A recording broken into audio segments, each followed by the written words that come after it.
भगत और उनके रहे गृह मंत्री और चौधरी ओम प्रकाश चौटाला के सफलतम वित्त मंत्री प्रोफेसर संपत सिंह जी, राजस्थान के पूर्व विधायक बलवान सिंह जी, हमारे पड़ोसी राज्य पंजाब के पूर्व मंत्री एन.के. शर्मा जी, जल नायक रघु यादव जी, पार्टी के वरिष्ठ नेता शेर सिंह बड़श्यामी जी, प्रकाश भारती जी और सम्मानित मंच, तमाम हरियाणा प्रदेश से आए हुए भाइयों और बहनों, सर्वप्रथम तो मैं हरियाणा वासियों को दिल की गहराई से बहुत अभिनंदन और स्वागत करता हूं, परंतु जिले के अध्यक्ष को एक लाहना देता हूं।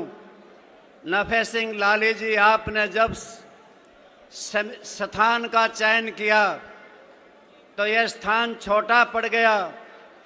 20-20 किलोमीटर तक व्हीकलों की लाइनें लगी हुई हैं, लोग रैली में नहीं पहुंच रहे हैं।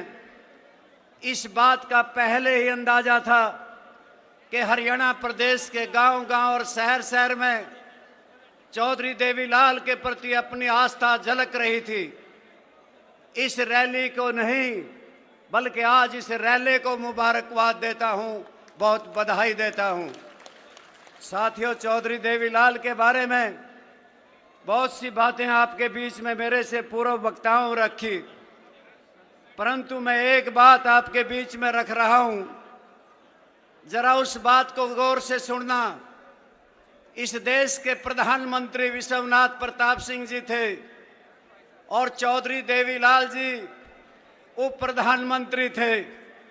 देश की आजादी का दिन था, प्रधानमंत्री जी देश के नाम संबोधन कर रहे थे, मंच इसी प्रकार से था, कैमरामैन आगे खड़े थे जैसे आज खड़े हैं।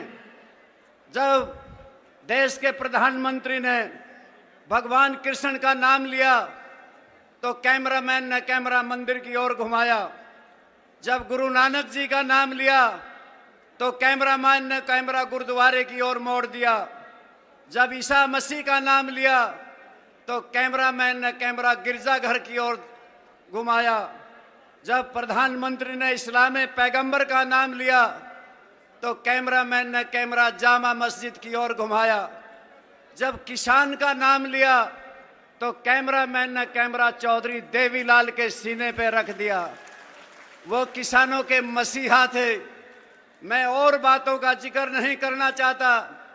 जहां बाल्यकाल से देश की आजादी का झंडा लेकर के सड़कों पे निकले थे, वहीं हरियाणा बनाने में चौधरी देवीलाल का बहुत बड़ा योगदान था। हरियाणा प्रदेश में जन कल्याणकारी योजनाओं का जिक्र नहीं करूंगा क्योंकि उनका वो काम भी बनता था, दायित्व भी था, परंतु मुझे याद है चौधरी देवीलाल हरियाणा प्रदेश के मुख्यमंत्री थे और इस देश के प्रधानमंत्री मोरारजी देसाई थे और चौधरी चरण सिंह इस देश के गृह मंत्री थे। चौधरी चरण सिंह उत्तर भारत के किसानों के आंख के तारे बन चुके थे।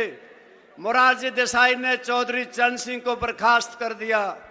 किसान आग बबूला हो गया और किसानों ने फैसला कर दिया कि चौधरी चरण सिंह का जन्मदिन मनाएंगे, वोट क्लब पे रैली होगी और हिंदुस्तान का किसान इकट्ठा होगा।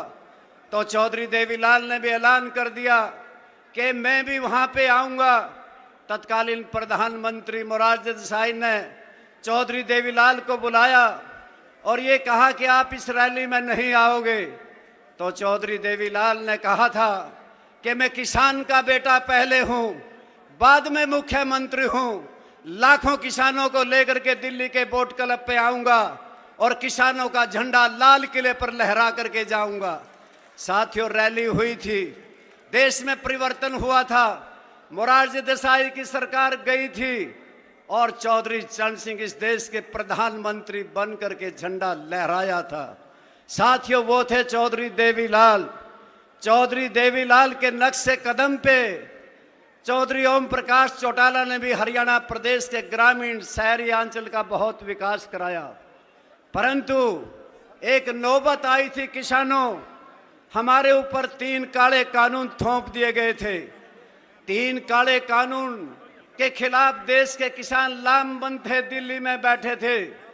380 दिन हो गए, 750 किसान मारे गए, कोई भी देश का एमपी, कोई भी एमएलए नहीं आया। चौधरी देवीलाल के नक्शे कदम पर चलते हुए अभय सिंह चौटाला मैदान में आए और अपना इस्तीफा भेज करके जाके धरने पे अभय सिंह चौटाला किसानों के साथ बैठ गया था। साथियों, इसलिए मैं ये कहना चाहता था कि चौधरी ओम प्रकाश चौटाला के परिवार में बहुत सदस्य हैं। चौधरी ओम प्रकाश चौटाला जानते थे, वो उनकी परख थी, वो जांचे परखे थे। वो अपने बेटे अभय सिंह चौटाला को अपना राजनीतिक वारिस डिक्लेयर करके गए थे। कैथल की मंडी में लाखों की भीड़ में हरियाणा प्रदेश वासियों ने पगड़ी पहनाई थी और चौधरी ओम प्रकाश चौटाला ने ये कहा था, अब मेरी नीतियों को और चौधरी देवीलाल की नीतियों को अभय सिंह चौटाला आगे बढ़ाएंगे। मैं अभय सिंह चौटाला को इस बात की बधाई देता हूं, जहां आपने हरियाणा प्रदेश के देश के किसानों के लिए इस्तीफा दिया, वही हरियाणा की विधानसभा में आपने अकेले ने शेर की तरह से गर्ज करके पसीना अड़ाने का विपक्ष के लोगों को काम किया। उस सब के लिए आपको बधाई हो। साथियों, मैं इसके साथ साथ विशेष तौर से किसानों से कहना चाहता हूं, भारतीय जनता पार्टी कहती थी आमदनी दुगनी कर देंगे, स्वामीनाथन योग की रिपोर्ट को लागू कर देंगे, एमएसपी का कानून बना देंगे। कहां चले गए वो लोग? आज हरियाणा प्रदेश की 30 लाख एकड़ जमीन पानी में डूबी हुई है।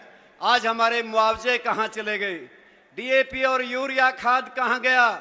आज मैं बात को ज्यादा न बढ़ाते हुए आज इतना ही कहना चाहता हूं, ये तो वोट लेने के लिए अपना उल्लू सीधा करते हैं, जात पात और धर्म की लड़ाई कराते हैं। आयुष्मान कार्ड दिए गए थे, इलाज बंद हैं और इलेक्शन से पहले 76% जनता को पीले कार्ड थमा दिए। इलेक्शन हो लिया, सारे पीले कार्ड काटने का काम किया। मेरे किसान और कमेरे वर्ग के भाइयों, आज हमारे पास ना तो दीन बंधु सर छोटू राम, वो परमात्मा को प्यारे हुए, जिन्होंने किस प्रकार के किसानों और कमेरे के लिए कानून बनाए थे। आज हमारे बीच में ना चौधरी चरण सिंह हैं, जो किसानों के नेता होते थे, ना आज हमारे पास सरदार प्रकाश सिंह बादल हैं, ना आज हमारे पास चौधरी देवीलाल और ओम प्रकाश चौटाला हैं। आज हमारे पास अभय सिंह चौटाला हैं। और मैं आप सब किसान भाइयों से इतना ही कहना चाहता था, ऐ किसानों, मजदूरों, मजलूमों और गरीबों, सिर्फ हंगामा खड़ा करना मेरा मकसद नहीं। मेरी कोशिश है ये तस्वीर बदलनी चाहिए। हो गई पीर पर्वत सी, ये पिघलनी चाहिए। इस हिमालय से कोई गंगा निकलनी चाहिए। हमारे संगठन के बलबूते पे और हमारे संघर्ष के बलबूते पे आज की रैली की कामयाबी की, जहां सफलता की बहुत बधाई देता हूं, वहीं पे आप सबको ये बात कहता हूं, आज से बदलाव की ब्यार आएगी। हरियाणा प्रदेश से भारतीय जनता पार्टी की सरकार जाएगी और लोकदल पार्टी की सरकार आएगी और अभय सिंह चौटाला हरियाणा प्रदेश के मुख्यमंत्री बनेंगे। धन्यवाद। बहुत बहुत धन्यवाद आदरणीय माजरा साहब का।